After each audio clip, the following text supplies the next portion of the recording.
Up until a couple of years ago, it was dang hard to be an average white man in America.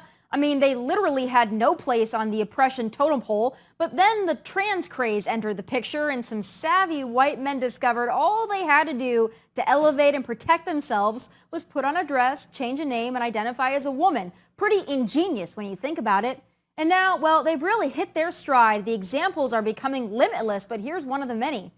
Here are two ballerinas. The one on the left is a woman, and the one on the right is a biological male. Guess which one got a place at the prestigious Royal Academy of Dance? Joining me now with more is author of Gender Madness, Ollie London. Ollie, it's great to have you. I follow you on Twitter, and you're always exposing this, so I'm so happy that you get to join me today. It's such a pleasure, and same to you. You're always exposing this and sticking up for women, so thank you. So you have to tell me how you personally got to this place where writing about gender madness and ideology and exposing it has become so important to you, because you're really on the forefront of this, and I want my audience to know how you got there. Right, so I, like many young people of this generation, struggled with my identity, which all really stemmed from my childhood and teenage years. So I was always more feminine than all of the boys in my school. I used to get told that I was more like a girl, or I had breasts, or I was a woman. And, I used to get teased heavily for the way I looked. So that really made me hate the way I looked and hate the way I identified. So when I became an adult, I decided to embark on this kind of crazy plastic surgery journey to try and erase the person that I was, just to try and prove these bullies wrong. And, over time, I had multiple surgeries, and it kind of became an addiction with body dysmorphia, which then morphed into gender dysphoria. And then I eventually was told by so many people, even TikTok was showing me videos constantly of people becoming trans. And, I was being told by everyone around me, you are trans, you need to be a woman, you're not a real boy, you should be happy like that. So, I kind of fell for that indoctrination. And then I had facial feminization surgery and was trans, going out in public in dresses and going to red carpets in Cannes in dresses as well.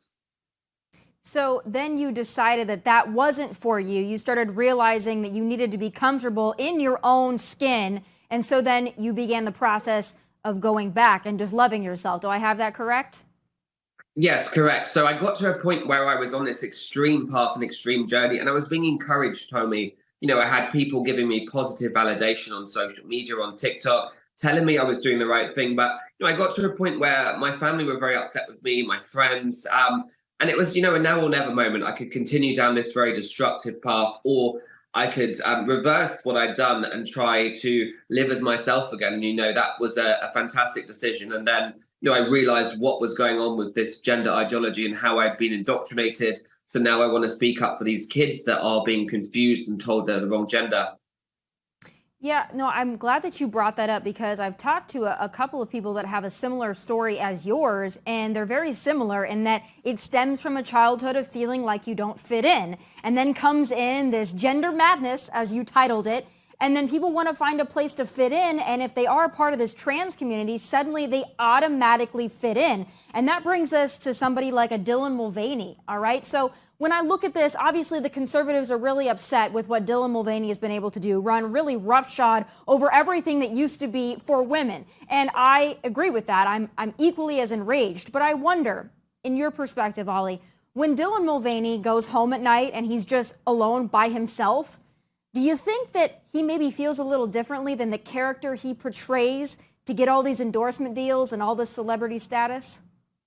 Yeah, so absolutely. It's definitely a character he's playing, because we've seen that he started out as an actor, he was on The Price is Right and Ellen, and he was trying to make it in Hollywood. He was trying to make a name for himself. So, he started with this parody and comedy account where he was caricaturing women, which was actually become very disrespectful. But, I can imagine at night, he's probably busy, enjoying his new fame and money. But really, that doesn't make you happy, Tomi. When you're doing something that's hurting other people, it's never going to fulfill you. So I hope, he will wake up one day, realize the harm he is doing, and, reverse that, because so many women, deserving women, should have been the ambassador for the Nike sports bras or for Bud Light.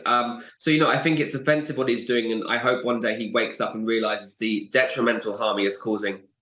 And I wonder, too, the traditional feminists, I talk about this a lot, but feminists, up until maybe 5 years ago, were all about women's rights and elevating women. The Oscars didn't have enough women in it. Movies didn't have enough women in leading roles. It was all about elevating women.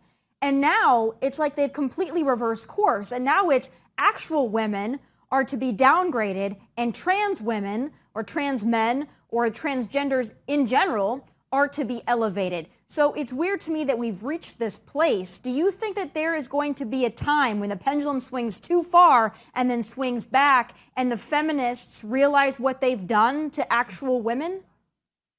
I mean, the pendulum is already turning and swinging back because, we're seeing day by day women being attacked. Look at what happened to Riley Gaines at San Francisco State University. She was violently attacked and held hostage because she was speaking up for women's rights. This is the world we live in. We see it day in, day out. Women being attacked, women being assaulted. So, this needs to stop now. And there's a lot of people speaking up. I know you've been amazing at speaking up. And there are so many women now, they've reached breaking point, Tomi, because when you're trying to redefine the definition of women, when you're allowing biological men into women's spaces, and, most of these sports competitions, the men actually win. Leah Thomas wins, because they have more muscular strength. So, women are finally fighting back now, but it's the duty of all of us to speak up for women because their rights are being taken away before our very eyes. I also want to speak to the victimhood complex of this all, and I think that you can speak to it far better than I can. But to me, I do think that the transgender community is being victimized, but not by conservatives and by Christians, but by Big Pharma and this rainbow mafia that has confused so much of this community and has really victimized this community for their own gain and for their own stature in the world. And I wonder if there's going to be a point where the members of this LGBTQ community realize what's being done to them and that they're actually being victimized by the people that they believe are their cheerleaders. Do you think that we're going to reach that point? Yeah, absolutely. I mean, we've started to see a lot of young teenagers detransition and bravely share their story.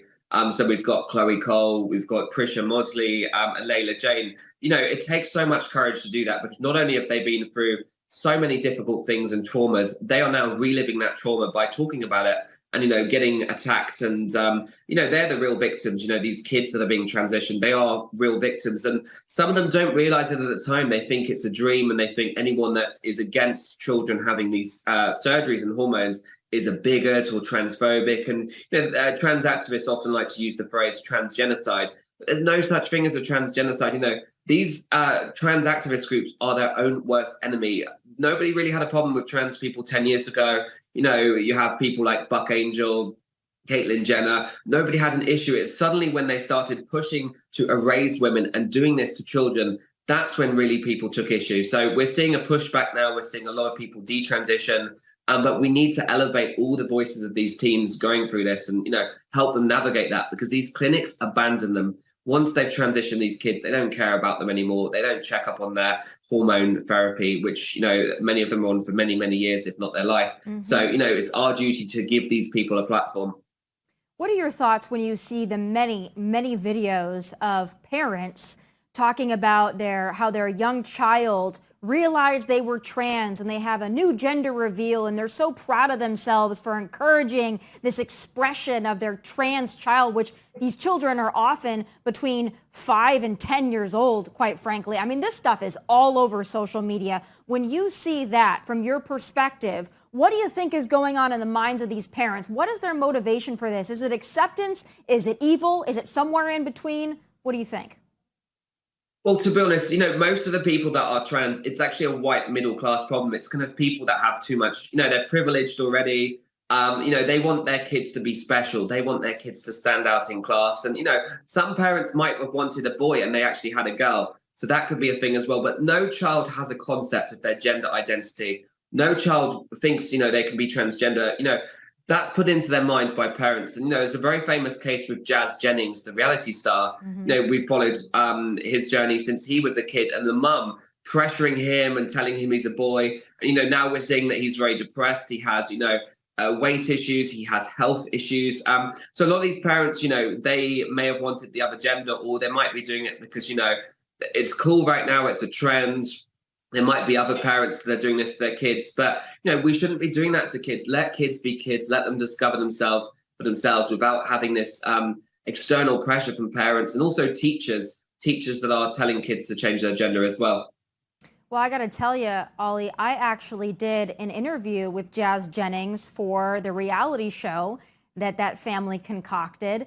And I did my interview with Jazz right before the final transition surgeries. And I sat down with him, her, I don't know how he identifies now, but I sat down with Jazz and had an honest discussion about this. And this is before this stuff was so mainstream, right? And I was demonized at that point for just having a conversation. I was being called transphobic, this, that, and the other, when I really just sat down wanting some understanding because it was so foreign to me. It's something that I had never really heard of before. And now to find out the way Jazz is feeling now, quite frankly, it breaks my heart because I sat there while that process was going on. And I believe that Jazz was being exploited by the family for fame and a reality show. You're right. It's quite frankly disgusting. I want to go to your book, Gender Madness. I mean, it's pretty obvious what we're going to learn about, but what can you tell my audience about what they might not be expecting to learn in your book, Gender Madness? Available August 1st, by the way. Thank you, Tomi. So yeah, a lot of people don't know how this happened because it's a very recent phenomenon with all of these kids transitioning, with, kids being on hormones, with all of these pediatric clinics opening. So my book is actually detailing how this all started, how the transgenderism movement started, the history of being trans. There were examples in the 1920s in Germany. They performed breast surgeries on men. So, that's when it really started. So I delved deeper into that, how it came about and how we have things like TikTok, Instagram that push this on the algorithm, and how, schools are bringing drag queens into the schools. They're teaching about pronoun and genders. So I'm talking about how this came about, what's going on state by state, what states have different laws. I talk about California being a sanctuary state. So, some of the parents have no power over if their kid transitions in California, which is heartbreaking for any parent. I talk about how social services in Washington state try to take kids away from their parents. And, I also talk about how we can change this. Finally, we're seeing a turning tide. We're seeing various states, Florida, Kentucky, Tennessee, banning gender affirming care. So we're finally seeing some change. But, I talk about how people can look out for the signs of their kids being indoctrinated, how we can protect them, and how, as a society, we can come together to find a solution that makes everyone happy. Thank you for everything that you're doing. I will continue to be a follower of yours and your book and everything that you've done. Your message is so important and it resonates so deeply, I think, with more people than you even understand. So thanks for spending the time today. Congratulations on the book, and I will definitely be a reader when it comes out in August. Thanks for joining me today. Thanks, Tomi. Appreciate it.